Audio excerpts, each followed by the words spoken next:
Hello student, आपका स्वागत है स्प्लिट स्टडी चैनल पे। हम लोग मैथ का क्लास कर रहे हैं। आपको जैसा कि पता होगा, बिहार शिक्षक भर्ती TRE 4 के लिए यदि आप वर्ग 1 to 5 या वर्ग 6 to 8 या 9 10 के लिए तैयारी कर रहे हैं तो आपके लिए वीडियो इम्पॉर्टेंट होने वाला है। इसमें मैथ का क्वेश्चन का डिस्कशन किया जाता है विथ थ्योरी, और इसमें क्वेश्चन का जो लेवल होता है लो लेवल नहीं होता है, ये हाई लेवल तक होता है। इसमें कुछ इजी क्वेश्चन भी देखने को मिलेगा और डिफिकल्ट क्वेश्चन, जो कि आप 9 10 का भी अगर प्रीवियस ईयर क्वेश्चन उठा के देखिएगा तो उसी प्रकार का क्वेश्चन देखने को मिल जाता है। चलिए आज का सेशन का हम लोग स्टार्ट करते हैं। क्वेश्चन दिया हुआ है, एक आयत का क्षेत्रफल दे दिया है जिसकी लंबाई दिया हुआ है कि चौड़ाई से 15% अधिक है, तो आयत की चौड़ाई क्या होगा बताना है। देखिए, सबसे पहले जिसको पूछा गया है या तो उसको x मान लें, परसेंटेज में भी निकाल सकते हैं। परसेंटेज में निकालने से थोड़ा सा डिफिकल्टी बढ़ जाता है। जैसे कि अगर हम चौड़ाई को 100 मानते हैं, ध्यान सुनिएगा, अगर चौड़ाई को 100 मानते हैं तो लंबाई बोला है, अगर हम चौड़ाई को 100 मानते हैं तो लंबाई क्या बोला है, तो लंबाई बोला है कि इसमें 15% अधिक है लंबाई। तो 15%, 100 का 15% अधिक का मतलब कितना होता है, 115 है। कितना है, 115 है। और यही दोनों का जो गुणनफल होता है, तो एक्चुअल ये जो गुणनफल है, तो ये जो परसेंटेज में गुणनफल है उसका मान इतना दिया हुआ है। ठीक है, परसेंटेज में जो गुणनफल है उसका मान इतना दिया हुआ है। तो हम लोग यहाँ से लंबाई चौड़ाई का रेशियो भी लेकर बता सकते हैं। अब यहाँ से लंबाई और चौड़ाई का अगर रेशियो ले लेते हैं, L/B कर देते हैं, तो कितना हो जाएगा, 115/100 हो जाएगा। ठीक है, ध्यान से ये रेशियो का ध्यान देखेंगे तो यहाँ पर 5 से ये कट जाएगा, कितना मरतबे, 23 मरतबे, और 5 से ये 20 मरतबे कट जाएगा। तो जो रेशियो आ रहा है 23:20 का आ रहा है। ठीक है, अब यही अगर रेशियो का यूज करके हम लोग निकाल लें सबसे अच्छा है। रेशियो का अगर यूज करके निकालते हैं तो सबसे अच्छा है। तो रेशियो अगर मान लिए तो हमको पता है कि रेशियो को हम लोग लिख सकते हैं 23x गुने 20x। कोई एक चर से गुना कर देते हैं, कोई एक वेरिएबल से गुना कर देते हैं, तो वही उस रेशियो का मान होता है। तो ये लंबाई हो गई, ये चौड़ाई हो गया, और दोनों का गुणनफल दिया हुआ है क्वेश्चन में, कितना है, 460 है। अब ये कटेगा बहुत आसानी से, 23 से इधर भाग में जाएगा तो 46 2 मरतबे कट जाएगा, 20 से ये 1 मरतबे कट गया, बहुत आसानी से कट गया। था एक्स स्क्वायर बराबर क्या आ गया, 1। तो x बराबर कितना हो जाएगा, रूट आएगा 1 का, तो 1 का रूट सभी को पता है 1 हो जाएगा। अब यहाँ प्लस माइनस साइन दोनों होता है, रूट लेता है तो, लेकिन यहाँ पर x क्या पॉजिटिव होगा, इसलिए कि लंबाई का बात कर रहा है। अब x का मान 1 आ गया, तो यहाँ पे 23 में 1 से गुना करेंगे तो लंबाई होगा, 20 में 1 से गुना करेंगे तो चौड़ाई होगा। चौड़ाई बोला था तो 20 गुने कितना, 1 हो जाएगा। तो यहाँ से चौड़ाई कितना निकल के आ जाएगा, 20 मीटर निकल के आ जाएगा। तो ये सब आसान तरीका होता है बनाने का, ज़्यादा हिचपिच इधर उधर नहीं करेंगे तो अच्छा है। बहुत लोग यहाँ पर क्या करते हैं कि चौड़ाई को x मानते हैं, फिर इसमें 15% की वृद्धि करके, 15% वृद्धि करते तो कितना, 115/100 इंटू x हो जाता है लंबाई, और दोनों का गुना करके निकालते तो उससे भी वही आता। ये थोड़ा सा आसान तरीका हो जाता है निकालने का। इस क्वेश्चन का जो करेक्ट ऑप्शन होगा, option be the correct option हो जाएगा। ये चलते हैं नेक्स्ट क्वेश्चन लेते हैं। आगे क्वेश्चन दिया हुआ है कि एक वृत्ताकार पथ के बाहरी और भीतरी परिधियों का अनुपात दिया हुआ है। देखिए, एक वृत्ताकार पथ कैसे बनता है, थोड़ा सा बना के आप लोग को दिखा देते हैं। अगर हम लोग बात करते हैं, वृत्ताकार पथ कुछ इस प्रकार का हम लोग को नजर आएगा, पूरा गोलाकार होता है, ये पूरा गोला नहीं बना। ठीक, यही वाला जो पथ होगा इसी को वृत्ताकार, इसी पर ये रास्ता ये बना हुआ है, इसी को हम लोग क्या कहते हैं, वृत्ताकार पथ कहते हैं। इसके चौड़ाई भी दिया हुआ है। बेसिकली यहाँ से यहाँ, ध्यान सुनिए, यहाँ से यहाँ जो इनर त्रिज्या होता है, इसका अंदर वाला त्रिज्या, इस अंदर वाला त्रिज्या को अगर r मानते हैं तो अगर इसका चौड़ाई इसमें दिया हुआ है, इसका क्या दिया हुआ है, इसका चौड़ाई इसमें ऐड होगा, तो इसका चौड़ाई कितना दिया हुआ है क्वेश्चन में, 5 मीटर दिया हुआ है। तो ये 5 मीटर दिया हुआ है, तो जो बाहर वाला त्रिज्या होगा, बाहर वाला त्रिज्या का लंबाई कितना हो जाएगा, अगर अंदर वाला को r मान लिए, इसमें 5 और जुड़ जाएगा तो बाहर वाला का त्रिज्या कितना हो जाएगा, r+5 हो जाएगा। तो अब बाहर वाला, जो बाहर वाला यहाँ पे लाइन दिख रहा है, इसका त्रिज्या r+5 होगा, अंदर वाला का r होगा। ये दोनों का परिधि का अनुपात दिया हुआ है। ऑब्वियसली जो ज़्यादा है वो बाहरी वाला है और जो कम है वो अंदर वाला है। तो अगर अनुपात दिया हुआ है तो यहाँ पे अनुपात किसका दिया हुआ है? परिधि का दिया हुआ है। अब परिधि का अनुपात और त्रिज्या का अनुपात समान होता है, इसलिए परिधि भी लंबाई होता है और क्या होता है, और क्या बोल सकते हैं, त्रिज्या भी लंबाई होता है। परिधि का अगर फॉर्मूला हम लोग देखते हैं तो पी से अगर दिखा देते हैं तो 2πr होता है। तो ऑब्वियस है कि यहाँ से 2π से 2π हमेशा कैंसिल आउट हो जाएगा। ये अचर पद होता है, चेंज क्या होता है, r होता है। जैसे कि अगर मान लेते ये P1 है, इसका R1 मान लिए, और ये P2 है तो इसका R2 मान लेते हैं। तो दोनों का अगर अनुपात लिख देते हैं, दोनों का हम लोग P1/P2 का अनुपात लिखते हैं, तो यहाँ से क्या आएगा, 2π कट जाएगा, R1/R2। मतलब परिधि का अनुपात हमेशा क्या होता है, त्रिज्या के अनुपात के बराबर होता है। क्लियर है? अब देखो, बोल सकते हैं कि जो बाहर वाला त्रिज्या है, जो अंदर वाला त्रिज्या है, दोनों का अंतर कितने का है, 5 का दिया हुआ है क्वेश्चन में। बाहर वाला त्रिज्या में से अंदर वाला त्रिज्या को घटाएंगे तो अभी से R कट जाएगा, अंतर कितने का होगा, 5 का। सिंपल, अगर बिना कॉपी पेन उठाए हम लोग इस क्वेश्चन को बनाना चाहते हैं तो हमको पता है कि दोनों का त्रिज्या का अंतर 5 है, अनुपात में दोनों का त्रिज्या का अंतर कितने का है, 1 का है। ये त्रिज्या जो परिधि का अनुपात दिया हुआ है वही त्रिज्या का अनुपात होगा। ये तो क्लियर हो गया। इस यहाँ से इससे हमेशा इस बात को ध्यान में रखना है, जो परिधि का अनुपात होगा वृत्त का वही त्रिज्या का अनुपात होगा, इसमें कोई अंतर नहीं होना चाहिए। ठीक, ये पूरी तरह से ध्यान में रखना है। अब यहाँ पर ये त्रिज्या का अनुपात हम मान लिए। अब देखो, दोनों का त्रिज्या का अंतर कितने का है, 23 और 22 से अंतर 1 का है। और यहाँ पर भी देख सकते हैं कि दोनों का त्रिज्या का अंतर कितने का है, 5 का है। तो अनुपात में 1 का मान कितना है, 5 है। अनुपात में जो 1 आ रहा है एक्चुअल में वो कितना मान है, 5 के बराबर है। हमको क्या चाहिए, आंतरिक वृत्त की व्यास चाहिए। तो आंतरिक वृत्त के पहले क्या करेंगे, ये वाला आंतरिक वृत्त है, आंतरिक वृत्त का हमको त्रिज्या निकाल लेते हैं तो व्यास निकल जाएगा। तो व्यास चाहिए, त्रिज्या पहले निकालेंगे। तो देखिए, इसमें ये बाहर वाला है 12 है, तो ये आंतरिक वाला त्रिज्या है। तो 1 का मान 5 है, 1 का मान 5 है, इसलिए 22 का मान, ये आंतरिक वाला त्रिज्या है। तो 22 का मान कितना होगा, तो 5 × 22 हो जाएगा, गुना होगा 15×10, 15×10 11, 110 मीटर आ रहा है। ये क्या है यार, तो 110 मीटर ये त्रिज्या आया। आंतरिक वृत्त का व्यास बोला है, क्वेश्चन पर ध्यान दीजिएगा। तो ये त्रिज्या आया, तो त्रिज्या को क्या करते हैं, 2 से गुना कर देते हैं, तो क्या निकल जाता है, तो उसका व्यास, इसलिए दुगुना होता है त्रिज्या का। तो ये कितना हो जाएगा, 2 2 0, मतलब 220 मीटर हो जाएगा। तो इस बात को भी ध्यान में रखना है, निकालते टाइम में ये कॉन्सेप्ट ध्यान में रखना है कि क्वेश्चन में पूछा क्या है, नहीं तो थोड़ा सा मिस्टेक कीजिएगा। 110 भी ऑप्शन में दिया हुआ है, टिक करके आगे में चले जाइएगा। तो ये सब चीज़ें, ऐसा क्वेश्चन बनाया जाता है कि स्टूडेंट ज़्यादा से ज़्यादा क्या करे, आते हुए क्वेश्चन को भी गलती कर दे। इसलिए जब भी क्वेश्चन बनाइए तो पूरे शांत माइंड से बनाना चाहिए और क्वेश्चन को पूरी तरह से अच्छे से पढ़ लेना चाहिए। ये तरीका सबसे आसान है निकालने का, और ये बिना पेन उठाए आप आंसर बता सकते हैं। बस थोड़ा सा मेहनत आपको करना है, बस जितना हम बताएं उस कॉन्सेप्ट पे चलना। हम यहाँ पर क्या बताए, जो परिधि का अनुपात, बाहर और अंदर का परिधि का अनुपात दिया हुआ है वो त्रिज्या के अनुपात के बराबर होता है। क्यों होता है इसके बारे में यहाँ पे हम चर्चा कर दी। क्लियर है? अब यहाँ पे जब त्रिज्या के मतलब ये हम बोल सकते हैं कि यही त्रिज्या का अनुपात दिया हुआ है और दोनों का त्रिज्या का अंतर दे दिया है। ये रास्ते का अंतर जो 5 है वो त्रिज्या का ही अंतर है। ये आंतरिक त्रिज्या r माने तो बाहर वाला त्रिज्या कितना आ रहा था, मैं 5 जोड़ने से आ रहा था r+5। तो अंतर देखेंगे तो r+5 में से r घटाएंगे तो सिर्फ 5 बचेगा, मतलब दोनों का त्रिज्या का अंतर कितने का है, 5 का है। एक्चुअल में क्या है कि जो अनुपात है, अनुपात में त्रिज्या का अंतर कितने का आ रहा था, 1 का आ रहा था। तो ये 1 का मान कितने, एक्चुअल में इस 1 का मान कितना है, 5 दिया हुआ, अंतर 5 ही दिया है ना। तो इस अनुपात में 1 का मान 5 दिया हुआ है। हमको आंतरिक व्यास बोला है तो आंतरिक त्रिज्या निकालना होगा। तो ये आंतरिक वाला पार्ट है, ये आंतरिक वाला त्रिज्या है। तो 22 का अनुपात में 22 का मान निकालना था। तो 1 का मान 5 है, तो 22 का मान निकालने के लिए उसमें क्या करना पड़ेगा, 22 से गुणना। तो ये त्रिज्या निकल के आ गया। इसी का दोगुना कर दिए तो क्या निकल के आ गया, व्यास निकल के आ गया। तो इस क्वेश्चन का जो करेक्ट ऑप्शन होगा 220 मीटर निकल के आ गया। ये अगला क्वेश्चन हम लोग देखते हैं। अगला क्वेश्चन है 12 सेंटीमीटर भुजा वाले समबाहु त्रिभुज के परिवृत्त की त्रिज्या बताना है। सबसे पहले परिवृत्त के बारे में जानते हैं, सर्कम सर्कल के बारे में जानते हैं। ये सर्कम सर्कल होता क्या है, देखिए, जब हम लोग एक त्रिभुज के, बोल सकते हैं एक त्रिभुज के बाहर से, पहले सर्कल ड्रॉ कर लेते हैं। ठीक,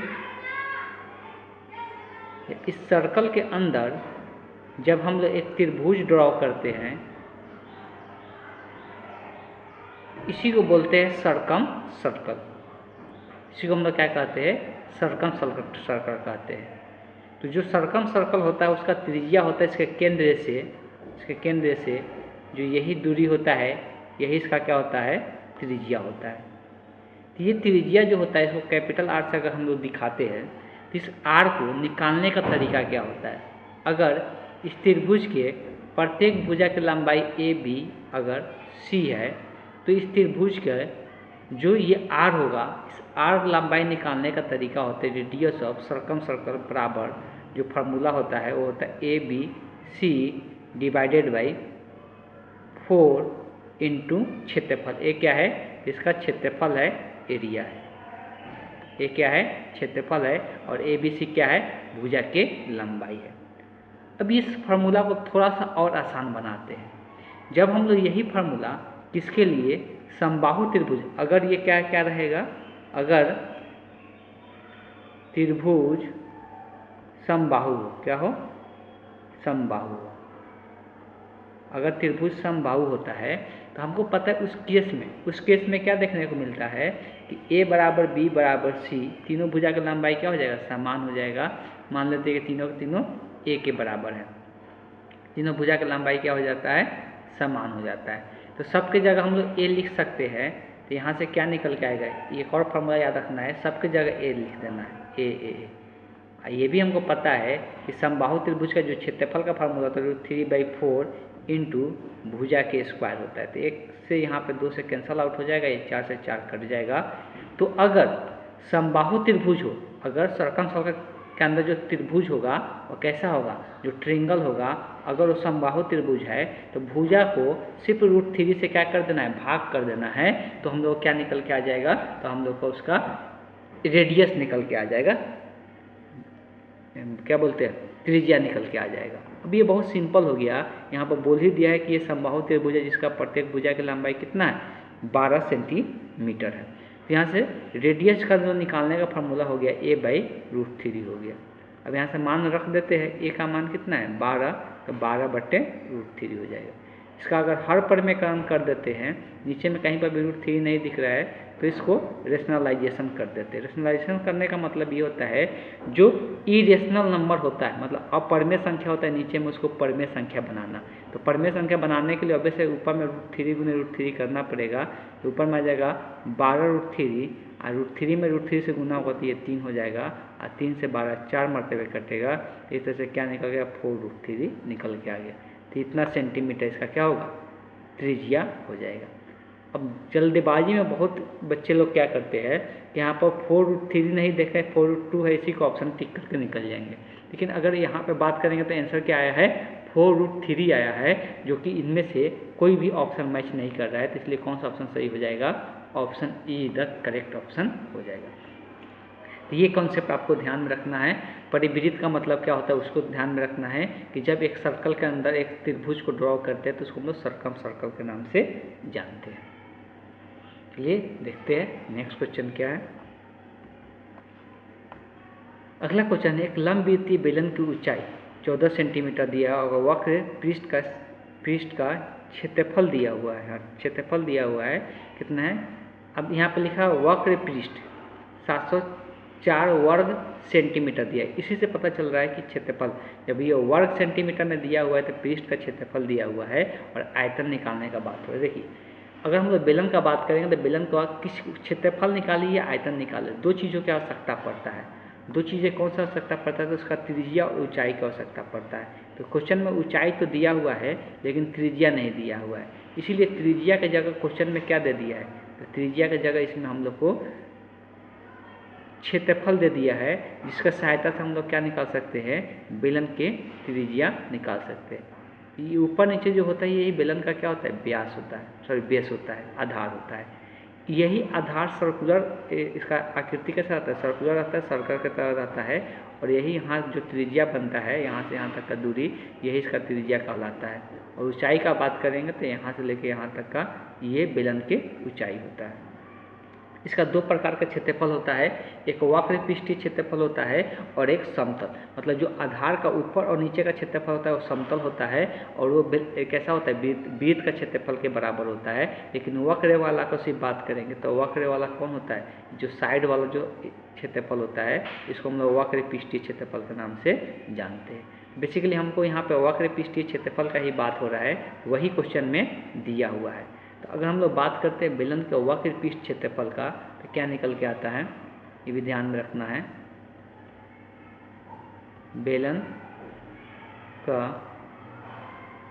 वक्र पृष्ठ क्षेत्रफल, पृष्ठ क्षेत्रफल तो याद रखना ये होता है 2πRh होता है। कितना होता है, 2πRh होता है, जो कि 2πRh होता है और इसी का मान क्वेश्चन में दे दिया है, कितना है 704 है।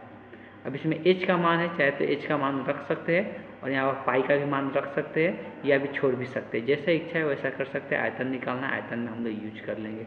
तो अभी हम कहेंगे कि सारा मान छोड़ ही देते हैं, सिर्फ यहाँ पर r रख देते हैं और h का मान यहाँ पर लिख लेते हैं 14 बस 704।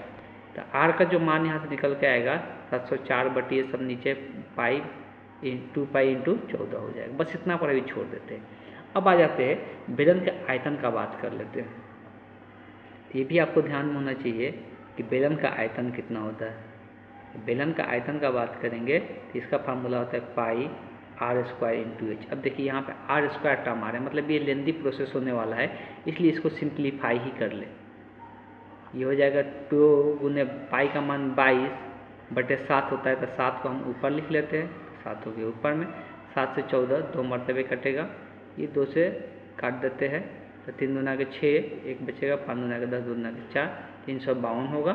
उसके बाद फिर यहाँ पे चाहेंगे तो 2 से काट सकते हैं, तो 2 से फिर काट दे, 2 1 में को 7 दूना के 14 1 6 दूना के 12। अब ये 11 या 22 से कट जाएगा, चेक भी कर सकते हैं। अगर 11 से चेक करना चाहते हैं तो 11 दूना के और ये 11 1 में को 6 बजे 11 से 6 आ सकती है, 2 से काटेंगे तो ये 8 आ जाएगा। तो यहाँ से त्रिज्या क्या निकल के आ गया 8 सेंटीमीटर। अब यहाँ पे मान सबका रखेंगे तो पाई का मान 22/7 हो गया, r का मान 8 आया है तो 8 का स्क्वायर करना है तो 8 को 2 पर गुना में लिख लेते हैं और ऊंचाई का बात करते हैं 14 तो 14 लिख लिए, 7 से 14 2 मरतबे कट जाएगा। अब यही जो गुना करके आएगा वही आंसर हो जाएगा। तो 8 × 64 64 गुना के 128, 128 से 2 निकाल लेते हैं तो 256 और 256 में कितना से सिर्फ 11 से गुना करना है, बहुत आसानी से कर सकते हैं। ये कैलकुलेशन फास्ट करने के लिए आप बहुत सा तरीका अपना सकते हैं। हम क्या करते हैं गुना करने में कि इसको 8 × 64 कर लिए, 64 गुना के 128 होता है, इसमें से एक 2 निकाल लिए तो 2 से 128 में गुना कर देंगे तो 256 हो जाएगा और 256 में 11 से गुना करना बहुत आसान है। शॉर्टकट तरीका हम इस चैनल पर भी बताए हुए देख सकते हैं। तरीका क्या होता है, इधर और इधर 0 समझ लेना है, इधर भी 0 और इधर भी 0 और गुना करना है। 0 में 6 जोड़ना है 6 होगा, 6 में 5 जोड़ना है 11 होगा, फिर 1 बचा है 5 2 7 होगा, 7 1 8 हो जाएगा, फिर 2 में यहाँ पर 0 समझ के जोड़ना है तो यहाँ पर 2 हो जाएगा। तो यही कितना आ गया 2816, ये सेंटीमीटर क्यूब में होगा इसलिए कि आयतन का बात हो रहा है, तो ये 2116 सेंटीमीटर क्यूब इसका आंसर निकल के आ जाएगा। तो अब ऑप्शन चेक कर सकते हैं कौन सा ऑप्शन का मैच कर रहा है, तो option be the correct option हो जाएगा इस क्वेश्चन का। चलिए चलते हैं नेक्स्ट क्वेश्चन देखते हैं। हम इसका बात करते हैं तो यदि दो गोलों का पृष्ठीय क्षेत्रफलों का अनुपात दिया हुआ है तो आयतन, देखिए कोई चीज़ का बात करें तो थोड़ा सा आपको ध्यान में रखना है। गोला में क्षेत्रफल का बात करते हैं तो r का स्क्वायर आता है, त्रिज्या पर ही डिपेंड करता है, इसमें कोई ऊंचाई वगैरह पर डिपेंड नहीं करता है, ठीक। तो r का स्क्वायर होता है और आयतन का बात करते हैं तो r का क्यूब होता है। सबसे पहले तो ये पता होना चाहिए गोला का मतलब गोलाकार आकृति, बॉल की आकृति, तो क्षेत्रफल जो होता है वो क्या होता है 4πr² होता है और जो आयतन जो होता है वो क्या होता है 4π3πr ये होता है। हमेशा अचर पद को इग्नोर करके चलना है। अगर क्षेत्रफल का अनुपात दिया है मतलब क्या है, ये r का स्क्वायर का अनुपात दिया हुआ है, तो r का स्क्वायर का अनुपात दिया हुआ है तो त्रिज्या का अनुपात लिखना है तो उसका रूट लेना पड़ेगा, r1 अनुपात r2 लेना होगा। तो स्क्वायर का अनुपात दिया हुआ है, क्षेत्रफल का अनुपात दिया है मतलब क्या, ये r के स्क्वायर, इसलिए कि r के समानुपाती है, अचर पद को देखना ही नहीं है कांस्टेंट पद को। तो यहाँ पे इसका रूट लेना पड़ेगा। ये स्क्वायर का अनुपात दिया हुआ है तो रूट लेंगे तो 4 का रूट हो गया 2 और 5 का रूट 25 का रूट हो गया 5। ये त्रिज्या का आ गया। अब आयतन निकालने के लिए इसका क्या करना है, क्यू करना है। आयतन निकालने के लिए क्या करना है, क्यू करना है। तो आयतन का अनुपात लिखने के लिए सिंपल क्या कर देना है, इसका क्यूब कर देना है। तो 2 का क्यूब का मतलब 2 को 3 बार गुना करना, कितना हो जाएगा 8। 5 का क्यूब का मतलब 5 को 3 बार गुना करना, 5 को 3 बार गुना करने में कितना हो जाएगा 125 हो जाएगा। ये सबसे बेस्ट तरीका होता है, आसान तरीका होता है किसी भी क्वेश्चन को बनाने का। ये हो गया सिंपल मेथड। यहाँ पर ध्यान बस यही रखना है कि गोले का बात कर रहे हैं तो गोले में जो क्षेत्रफल में जो त्रिज्या आता है उसका वर्ग के अनुपात के बराबर आता है। मतलब वर्ग का अनुपात दिया हुआ है तो हमको सिर्फ आर का त्रिज्या का अनुपात चाहिए तो इसका रूट लेना पड़ेगा, तो इसका रूट ले लीजिए। अब आयतन का अनुपात निकालना है तो आयतन में आर का क्यू करना रहता है, मतलब इसी को क्या कर देंगे क्यू कर देंगे तो यहाँ से आंसर निकल के आ जाएगा। इसमें थोड़ा सा भी टाइम आपको वेस्ट करने की ज़रूरत नहीं है। बात क्लियर है। अगर बेसिक मेथड देखेंगे, एक बार हम बेसिक मेथड भी बता देते हैं, जो अगर जिनको समझ में आ गया वीडियो को आप स्किप करके आगे बढ़ सकते हैं। चलिए जिनके समझ में नहीं आया उनके लिए थोड़ा सा बेसिक मेथड पर चलते हैं। अगर 2 का क्षेत्रफलों का अनुपात दिया है, मतलब A1/A2 का अनुपात दिया हुआ है 4/5 है, 4/25 है। क्षेत्रफल क्या होता है तो 4 पाई, और इसका त्रिज्या को 4 पाई r² होता है तो इसके त्रिज्या को r1 मान लिए, इसके त्रिज्या को r2 मान लिए, r2 का स्क्वायर 4/25। अब यहाँ से क्या होगा कि 4r से 4r कट जाएगा। अब यहाँ पर r1 का स्क्वायर/r2 का इसका अनुपात पता है हमको, दोनों तब क्या करना पड़ेगा रूट लेना पड़ेगा। रूट ले लेंगे तो इधर से स्क्वायर खत्म हो जाएगा, और जब इधर रूट लेंगे तो 4 का रूट 2 हो जाएगा, 25 का रूट 5 हो जाएगा। ये त्रिज्या का अनुपात निकल के आ गया। क्वेश्चन में बोला है आयतन का अनुपात निकालने के लिए, तो आयतन का अगर अनुपात लेते हैं तो पहले का आयतन क्या लिखाएगा 4/3 पाई r3। त्रिज्या क्या मान है, पहला का r1 तो यहाँ r3 हो जाएगा, फिर दूसरे का 4/3 पाई r2 के क्यूब। ठीक है, क्लियर है। ये तो टर्म अच्छा है, कट जाएगा, क्या बचेगा r1 का क्यूब बटे r2 का क्यूब। इसको ऐसे भी लिख सकते हैं r1/r2 के होल क्यूब, दोनों का क्यूब है तो एक साथ लिख सकते हैं, मतलब 2/5 का क्या हो जाएगा होल क्यूब हो जाएगा। जब होल क्यूब करेंगे तो 8 2 का क्यूब 8 और 25 का क्यूब 5 का क्यूब 125। तो ये अनुपात क्या निकल के आ गया 8:125 हो जाएगा। इस तरह से इस क्वेश्चन का आंसर जो होगा ऑप्शन ए ही करेक्ट। तो ये तरीका हुआ क्या, तो ये तरीका हुआ बेसिक तरीका हुआ, ठीक। और ये फास्ट बनाने का तरीका हुआ जो कि आप इस मेथड से चलेंगे, ना कि ये प्रोसेस को लिखते रहेंगे एग्जाम में, उससे बहुत ज़्यादा टाइम वेस्ट हो जाएगा। तो अगर आप इस चैनल से जुड़े हुए रहते हैं तो आपको बहुत सारे शॉर्टकट तरीका पता चलेगा, बनाने का कॉन्सेप्ट पता चलेगा कि एग्जाम में हम लोग किस प्रकार से फास्ट कैलकुलेशन कर सकते हैं। चलिए हम लोग नेक्स्ट क्वेश्चन देखते हैं। निम्नलिखित में से किस संख्या में अशांत आवर्ती दशमलव प्रासा है। देखिए संख्या जो बेसिकली जो होता है, थोड़ा सा ध्यान समझिएगा। संख्या जो होता है तो संख्या को नॉर्मली हम लोग 2 पार्टों में बांटते हैं। एक जो होता है जिसको हम लोग पहले संख्या को नंबर बोलते हैं इंग्लिश में, ये तो सभी को पता ही होगा। इसको 2 भागों में बांटते हैं। एक होता है परिमेय संख्या, परिमेय संख्या होता है जिसको सभी को जानकारी भी होगा कि परिमेय संख्या जो होता है इसको हम लोग इंग्लिश में रेशनल नंबर के नाम से जानते हैं, ठीक है। दूसरा जो होता है वो अपरिमेय संख्या होता है। दूसरा जो होता है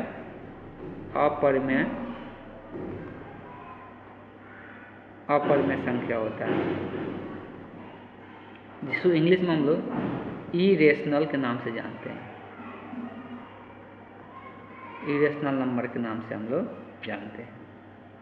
अब देखिए होता क्या है, जब भी अपरिमेय संख्या को दशमलव में निकालते हैं तो अशांत अनावर्ती होता है, मतलब वो रिपीटेशन नहीं करता है। इसको इंग्लिश में नॉन टर्मिनेटिंग डेसिमल एक्सपेंशन होता है। नॉन टर्मिनेटिंग, ये रिपीटिंग नहीं होता है, नॉन टर्मिनेटिंग होता है। ये क्या होता है सिंपल नॉन टर्मिनेटिंग होता है, मतलब उसका अंत ही नहीं होगा। अंत तो होगा ही नहीं, और कोई इसका क्या होगा कोई रिपीटेशन भी नहीं होगा। लेकिन जो परिमेय संख्या होता है ना, इसको 2 हिस्सों में बांटा जाता है। जो परिमेय संख्या होता है इसको 2 हिस्सों में बांटा जाता है। एक आता है, एक परिमेय संख्या जो होता है शांत होता है। शांत को हम लोग बोलते हैं टर्मिनेटिंग, टर्मिनेटिंग कहते हैं। एक होता है अशांत, इसको सिर्फ अशांत हम लोग कहते हैं, लेकिन इसको अशांत आवर्ती, इसको क्या कहते हैं, अशांत आवर्ती दशमलव पासा, अशांत आवर्ती होता है। तो ये अशांत का मतलब होता है नॉन टर्मिनेटिंग रिपीटिंग। इसको हम लोग क्या कहते हैं, नॉन टर्मिनेटिंग रिपीटिंग। तो हम लोग को थोड़ा सा एग्जाम्पल से समझते हैं। बेसिकली होता क्या है, शांत वाला जैसे होता है, अगर हम 4 को 5 से भाग करेंगे तो देखिए कितना आएगा, दशमलव में निकालते हैं तो ऑब्वियस है कि ये दशमलव में ही पहले आएगा 40, 8 पर 40, 8 पर 40 ये पूरी तरह से क्या हो गया, कट गया, मतलब दशमलव के बाद इसका क्या हो गया, अंत हो गया। जब अंत हो जाता है तो उसको हम लोग टर्मिनेटिंग परिमेय संख्या कहते हैं, रेशनल नंबर कहते हैं। लेकिन अगर हम एग्जाम्पल ले लेते हैं 1/3, अब इसको दशमलव में निकालते जाओ, दशमलव 0.333333, इसका अंत ही नहीं होगा।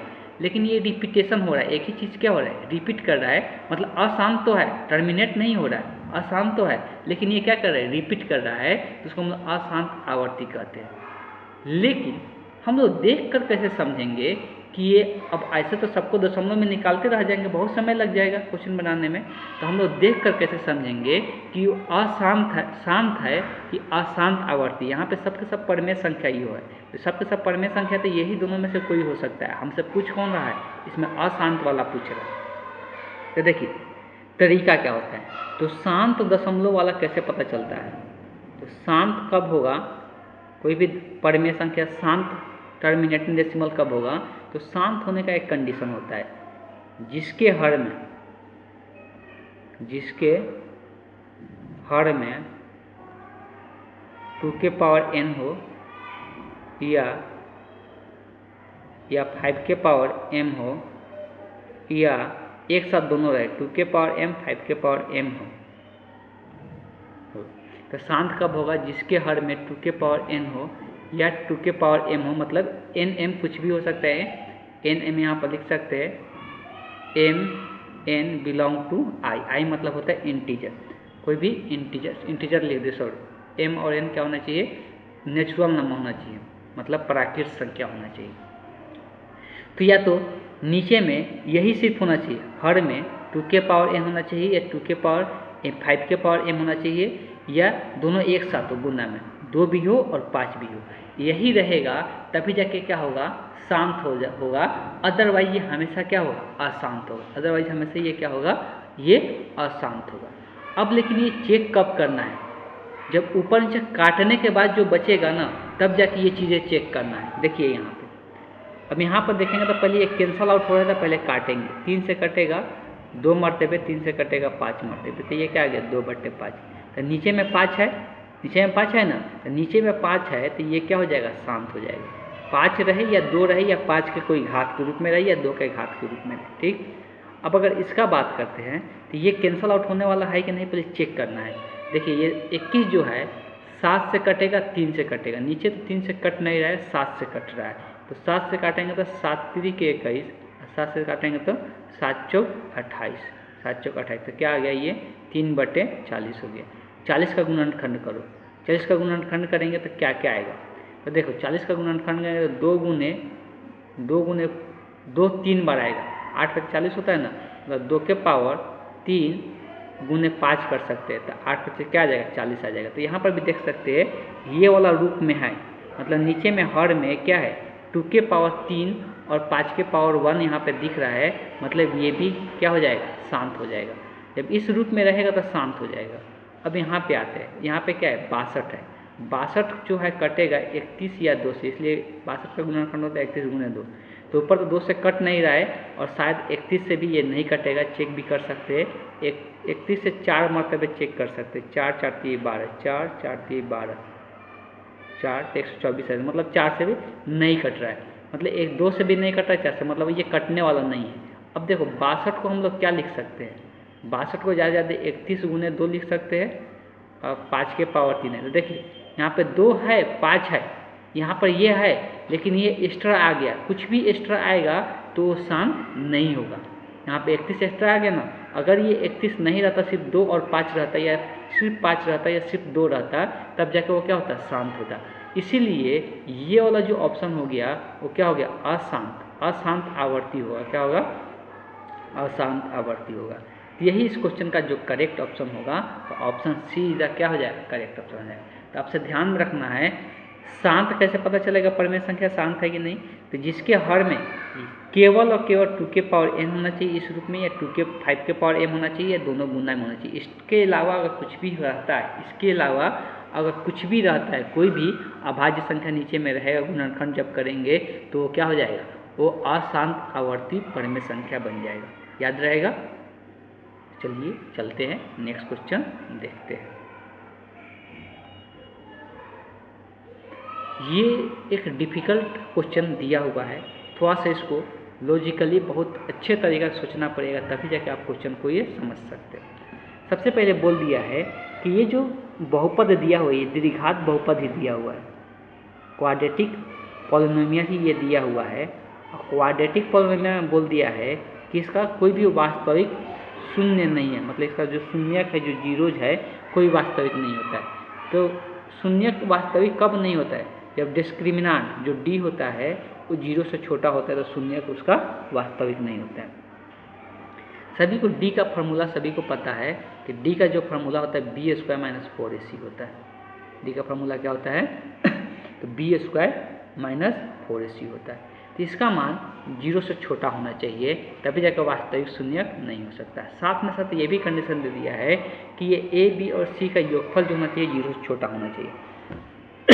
देखिए ये 0 से छोटा तभी होगा जब ये वाला मान बी स्क्वायर से क्या होगा, अधिक होगा। जब ये वाला मान बी स्क्वायर से अधिक होगा, मतलब ये वाला मान निगेटिव में ही होना चाहिए। अगर पॉजिटिव बनेगा कभी भी ये 0 से छोटा नहीं होगा, मतलब ये पूरा मान निगेटिव ही रहना चाहिए। तो पहले से ये निगेटिव है, इसमें अब देखो ए और सी में से कोई भी अगर पॉजिटिव हुआ, ए और सी में से अगर ए और सी या तो दोनों को दोनों प्लस में रहे तब कोई दिक्कत नहीं है, ये न माइनस में ही रहेगा, या दोनों को दोनों क्या रहे, माइनस में रहे, तभी जाके ये माइनस में रहेगा। तो पॉसिबिलिटी देखना है। देखिए ए और सी क्या रहना चाहिए, या तो दोनों को दोनों प्लस में रहना चाहिए, या दोनों को दोनों किस में रहना चाहिए, माइनस में रहना चाहिए, तभी जाके ये माइनस में रहेगा। इसलिए कि ए और सी क्या है, गुना में है, तो प्लस और प्लस में गुना होकर ये प्लस में ही रहेगा, तो आगे में माइनस से चलेगा, निगेटिव आ जाएगा। तो ये निगेटिव आ सकता है। या दोनों को दोनों क्या रहे, माइनस में रहे, तो माइनस माइनस गुना होकर फिर प्लस में बन जाएगा, आगे में माइनस है तो ये पूरा टर्म माइनस में रहेगा, तो निगेटिव आने का चांसेस रहेगा। बात क्लियर है। अब देखो ए और सी के बारे में पता चल गया कि दोनों को दोनों या तो प्लस में रहे या दोनों को दोनों माइनस में रहे। अब यहाँ पे क्या होगा, अब ये दोनों को दोनों प्लस में नहीं रह सकता है। क्यों, अगर ये दोनों को दोनों प्लस में रहेगा और b को हम लोग ज़्यादा ऋणात्मक संख्या ले लेंगे, तो फिर अगर ये ज़्यादा 12 संख्या a और c का योगफल से ज़्यादा 12 संख्या इसको लेंगे, देखिए योगफल बोला है, ये कितना निगेटिव आएगा। अगर ये दोनों को दोनों प्लस में लेते हैं तो प्लस में लेने का मतलब है कि a और c का जो योगफल है उससे क्या होना चाहिए, b का मान माइनस में ज़्यादा होना चाहिए। और जब b का मान ज़्यादा ले लेंगे तो ये इसका स्क्वायर ज़्यादा हो जाएगा और ये फिर से प्लस में बन जाएगा निगेटिव होने के बावजूद भी, इसलिए कि ये वाला मान ज़्यादा हो जाएगा। इसलिए प्लस वाला पॉसिबल नहीं होगा, तो ए और सी का मान क्या होना चाहिए, माइनस में होना चाहिए। इसीलिए पूछा है कि सी का मान क्या होगा, तो सी का मान 0 से छोटा होना चाहिए, मतलब सी का मान क्या होना चाहिए, 0 से छोटा होगा, तभी जाके ये पॉसिबिलिटी बनता है। इसलिए इस क्वेश्चन का जो करेक्ट ऑप्शन होगा, option see the correct option हो जाएगा। इस तरह से कुछ ऐसा लॉजिकल क्वेश्चन दे देता है जिसको आपको सोच के करना पड़ेगा, ऐसे आप नहीं बना सकते। ये चलते हैं नेक्स्ट क्वेश्चन देखते हैं। आगे दिया हुआ है एक त्रिघात बहुपद दिया हुआ है, एक पॉलिनोमियल दिया हुआ है जिसे त्रिघात कहते हैं। तो त्रिघात बहुपद दिया हुआ है, तो त्रिघात बहुपद में हम लोग उसका 3 चीज़ें जानते हैं। अगर इसका जनरल फॉर्म अब एक बार लिख देते हैं, ax³ plus bx² plus cx plus d। अगर ये बहुपद है, इसका शून्यक अल्फा बीटा और गामा है, तो यहाँ से 3 फार्मूला निकल के आता है, alpha plus beta plus gamma is equal to minus b by a होता है। दूसरा होता है alpha into beta plus beta into gamma plus gamma into alpha, ये होता है सी बाई ए होता है। तीसरा होता है alpha into beta into gamma minus b by a होता है। तो ये तीनों फार्मूला ध्यान में आपको रखना है त्रिघात बहुपद के लिए। क्लियर है? अब आते हैं क्वेश्चन पे। सबसे पहले इसमें ये चीज़ लिख लेते हैं।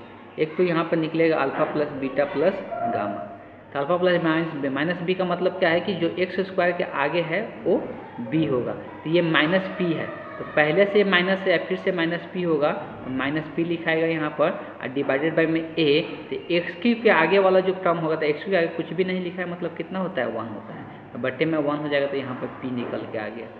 अगर इसका मान निकालते हैं, इसका ज़रूरत भी नहीं पड़ेगा, हाँ इसका ज़रूरत नहीं पड़ेगा, इसका ज़रूरत पड़ेगा alpha into beta into gamma, तो alpha into beta into gamma क्या होता है माइनस डी बाई ए होता है। डी का मान जो अचर पद होता है वो होता है माइनस आर, यहाँ पे दिया हुआ है, तो माइनस पहले से है फिर से माइनस आर लिखाएगा, अब बट्टे में ए का मान तो 1 ही है, तो ये प्लस में आर आ जाएगा। अब जो क्वेश्चन में बोला है निकालने के लिए उसका मान देखते हैं, 1 by alpha into beta plus 1 by beta into gamma plus 1 by gamma into alpha. अगर इसको देखेंगे तो ये तीनों का जो एलसीएम होगा अल्फा बीटा गामा आएगा, देख सकते तीनों से इससे भाग लग जाएगा, तो इसका एलसीएम जो आएगा अल्फा बीटा। अब इसमें इससे भाग करेंगे अल्फा बीटा कट जाएगा, गामा बचेगा, इसमें इससे भाग करेंगे तो बीटा गामा कट जाएगा, अल्फा बचेगा, इसमें इससे भाग करेंगे तो अल्फा और गामा कट जाएगा, बीटा बचेगा। तो इसको ऐसे भी लिख सकते हैं, पहले अल्फा को लिख ले alpha plus beta plus gamma divided by alpha into beta into gamma. ये alpha plus beta plus gamma का मान कितना है पी, और इसका मान कितना आर, तो पी बटे क्या बन जाएगा आर हो जाएगा। इस क्वेश्चन का जो करेक्ट ऑप्शन बन रहा है कौन सा, तो option be the correct option हो जाएगा। तो यहाँ पर ये कॉन्सेप्ट आपको पता होना चाहिए, तब इस प्रकार का क्वेश्चन आसानी से आप बना सकते हैं। और यहाँ पर एक और चीज़ कि इसका एलसीएम आपको निकालने आना चाहिए। एलसीएम का मतलब आप एलसीएम निकालना भी जानते हैं। एलसीएम ऐसा कोई होता है मान जिसमें तीनों से भाग लग जाए, तो वही उसका एलसीएम होता है। तो यहाँ पर अल्फा बीटा गामा होगा, आप निकाल के भी देख सकते हैं बेसिक मेथड से। चलिए चलते हैं नेक्स्ट क्वेश्चन देखते हैं। अब एक बहुपद दिया हुआ है, बहुत बड़ा सा बहुपद दिया है, द्विघात बहुपद है, क्वाड्रेटिक पॉलिनोमियल है। उसका शून्यक बोला है कि दोनों धनात्मक होगा, कि दोनों को ऋणात्मक होगा, कि एक धनात्मक और एक ऋणात्मक होगा। अब इसको बनाने का बेसिक जो तरीका होता है सभी को पता ही है कि हम लोग अगर द्विघात बहुपद दिया जाता है तो उसका शून्यक निकालना है तो एक फार्मूला यूज करते हैं हम लोग। अगर ax square plus b x plus c, तो एक फार्मूला से भी हम लोग निकालते हैं। x बराबर फार्मूला जो होता है minus b plus minus root under b square minus 4ac divided by 2, तो इस फार्मूला से भी हम लोग निकालते हैं। देखिए थोड़ा सा वो कंसेप्ट यूज करेंगे तो ज़्यादा हम लोग कुछ करने की ज़रूरत नहीं है, इतना कैलकुलेशन भी नहीं करेंगे। बीच क्या होता है जो x का आगे रहता है, तो यहाँ पे क्या रहेगा -99 रहेगा, प्लस माइनस अगर यहाँ पे देते हैं यहाँ पर b का स्क्वायर, तो b का स्क्वायर जो होगा मतलब 99 का क्या होगा स्क्वायर होगा, -4 इंटू a का मान हो गया 1, जो x स्क्वायर का आगे कुछ नहीं लिखा है मतलब 1 होगा, अचर पद 127 हो जाएगा, डिवाइडेड बाई 2 इंटू a का मान 1। देखिए इसका दो साइन दिख रहा है, एक प्लस एक माइनस, तो एक माइनस माइनस लेंगे तो दोनों माइनस में जुड़ के एक ऋणात्मक तो आएगा, एक ऋणात्मक आएगा, ये कंफर्म है। लेकिन जब प्लस में लेंगे, जब ये प्लस वाला लेंगे तो ये वाला मान अधिक होगा, इधर वाला मान अधिक होगा, ये 1 कट आ जाता है, 1 से गुना करने से कोई फर्क नहीं पड़ता है। ये वाला मान जब अधिक होगा -99 से, तभी जाके ये धनात्मक आ सकता है। अब आपको अंदाज़ा लगाना है कि ये मान इससे अधिक आएगा कि नहीं आएगा, इससे अधिक आएगा कि नहीं आएगा, आपको सोचना है। थोड़ा सा अगर दिमाग आपके पास होगा तो तुरंत आप बता सकते हैं, अगर दिमाग नहीं होगा तो आप नहीं बता सकते। ये बोल रहा है कि हम बोल रहे हैं कि इसका मान अधिक होगा कि नहीं होगा इससे, तो देखिए ऑब्वियस है इसका मान अधिक नहीं होगा, हमेशा 99 से ये कम ही होगा। क्यों? यहाँ पे देखिए 99 का स्क्वायर दिया हुआ है, तो 99 खाली रहता, इसका स्क्वायर रहता तो कट के क्या बचता 99 बचता, लेकिन 99 के स्क्वायर में से कुछ संख्या को क्या कर रहे हैं, घटा रहे हैं। यहाँ पर प्लस में रहता तो कोई दिक्कत नहीं रहता, मतलब यहाँ पर माइनस कर रहे हैं। तो 99 के स्क्वायर में से कुछ घटा के फिर रूट निकाल रहे हैं। खाली 99 का स्क्वायर रहता तब 99 आता था, इसके बराबर आता, लेकिन उसमें से घटा के इसका रूट निकालें मतलब 99 से ये हमेशा क्या आएगा, कम ही आएगा।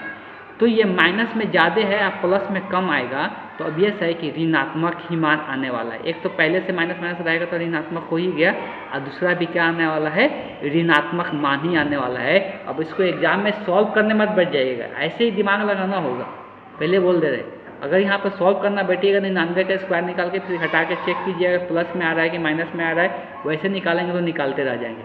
अपना रीजनिंग दिमाग लगाना है, अपना दिमाग यूज करना है कि यहाँ पे अप्रॉक्सीमेट मान क्या आने वाला है, प्लस में आने वाला है कि माइनस में। हमको पूरे एग्जैक्ट मान से तो मतलब है नहीं, हमको सिर्फ पता करना है कि प्लस में आने वाला है कि माइनस में आने वाला है। तो यह सिंपल यही तरीका है, सबसे अच्छा तरीका होता है पता करने का। इसलिए इस क्वेश्चन का जो करेक्ट ऑप्शन होगा बोथ ऋणात्मक हो जाएगा, तो option be the correct option हो जाएगा। चलिए चलते हैं नेक्स्ट क्वेश्चन देखते हैं। आगे एक रैखिक समीकरण दिया हुआ है, दो चर वाला रैखिक समीकरण दिया हुआ है जोड़ा में। बोला है कि इस चर का जो हल है वो अनेक हल है, तो के का मान बताना है। देखिए कभी भी दो चर वाले रैखिक समीकरण देता है तो उसका व्यापक रूप कैसे लिखा जाता है। पहला समीकरण को लिखा जाता है a1x plus b1y plus c1 बराबर 0। तो दूसरा समीकरण लिखा जाता है a2x plus b2y plus c2 बराबर 0। तो ये दो समीकरण दिया हुआ है। सबसे अगर पहले बात करते हैं हम लोग, तो अनंत हल का कंडीशन क्या होता है। देखिए यहाँ तीन प्रकार का हल देखने को मिलता है। एक होता है केवल एक हल। तो केवल एक हल के लिए कंडीशन क्या होता है कि a1 बटे a2 बराबर नहीं होना चाहिए b1 बटे b2 के, तभी जाके एक हल होता है। दूसरा होता है अनेक हल या अनंत हल, अनेक हल। तो अनेक हल का अगर कंडीशन का बात करते हैं तो अनेक हल कब होता है, जब a1 बटे a2 बराबर होगा b1 बटे b2 के, बराबर होगा c1 बटे, मतलब तीनों के तीनों अनुपात क्या हो जाता है, बराबर हो जाता है। उसके बाद होता है कोई हल नहीं। कभी कभी ऐसा भी देखने को मिलता है कोई हल नहीं मिलता है, तो उसका कंडीशन क्या होता है, तो उसका कंडीशन होता है a1 बटे a2 बराबर होता है b1 बटे b2 के, लेकिन बराबर नहीं होगा c1 बटे c2 के। यहाँ पर किसका बात हो रहा है, तो अनेक हल का बात हो रहा है, मतलब ये वाला कंडीशन सेटिस्फाई करेगा। तो चलिए सबसे पहले पहला समीकरण से जो x के आगे रहेगा वो a1 होगा। यहाँ पे ध्यान देना है क्वेश्चन पे, यहाँ पे क्या होगा, ये a1 होगा, y के आगे वाला b1 होगा, और ये जो अचर पद है वो c1 होगा। यहाँ से भी देखेंगे तो ये a2 होगा, ये वाला माइनस साइन के साथ हमेशा लेना है, ये b2 होगा, और ये अचर पद जो दिख रहा है वो c2 हो जाएगा। अब सबका अनुपात लेते हैं, a1 बटे a2 का यही अनुपात लेना है। तो a1 का मान है 3k plus 1 divided by a2 का मान है 2, तब बट्टे में हो जाएगा 2, बराबर होगा 3, b1 का मान है 3 और डिवाइडेड बाई यहाँ पर क्या है -3, तब बट्टे में क्या हो जाएगा, -3 हो जाएगा। यहाँ पर c1 का मान है -5, यहाँ पर क्या है 5 है, तब बट्टे में 5 हो जाएगा। ठीक है, ये तो 5 से 5 कट जाएगा, ये 3 से भी 3 कट जाएगा, तो क्या देखने को मिलेगा 2k प्लस 1/2 बराबर, यहाँ पर भी -1 बचेगा, यहाँ पर भी -1। ये दोनों तो बराबर ही है, कोई दिक्कत नहीं है। अब ये दोनों को बराबर करना है अनेक हल के लिए, तो ये आपस में जब बराबर करेंगे तो इधर 2 भाग में उधर जाएगा तो गुना में, तो 2k प्लस 1 बराबर 2 में -2 से गुना होगा तो -2 हो जाएगा, और यहाँ से 2k 1 इधर प्लस में उधर जाएगा तो माइनस में, तो -1 हो जाएगा। यहाँ से क्या बचेगा, तो 2k बराबर -3 बचेगा, तो k बराबर क्या हो जाएगा, अब यहाँ से इधर ये जाएगा तो -3/2 हो गया। अब एक बार मैच ऑप्शन तक कोई भी ऑप्शन मैच नहीं कर रहा है, k का ही मान पूछा है कि k का मान क्या होगा। एक बार फिर से एक बार चेक कर ले कहीं पर कोई गलती तो नहीं हुआ है। 3k, अच्छा यहाँ पे 3k था, 2k नहीं था, यहाँ पे 3k था, गलती हो रहा था, तो यहाँ पे 3k है, तो 3 इधर जाएगा तो 3 से 3 कट जाएगा, तो ये k का मान जो बचेगा क्या बचेगा, -1 बचेगा। इस क्वेश्चन का जो करेक्ट ऑप्शन होने वाला है option see the correct option हो जाएगा। ये आपको वीडियो से, अगर आप इस क्लास को देख रहे होंगे तो आपको साफ साफ पता चल गया होगा कि क्वेश्चन के साथ थ्योरी का डिस्कशन हो रहा है। क्वेश्चन के साथ थ्योरी का डिस्कशन हो रहा है। आपका रिवीजन एक बेस्ट रिवीजन होने वाला है मैथ का, अगर आप इस चैनल से जुड़े हुए हैं तब। चलिए तो आज के सेशन को हम यहीं पे एंड करते हैं।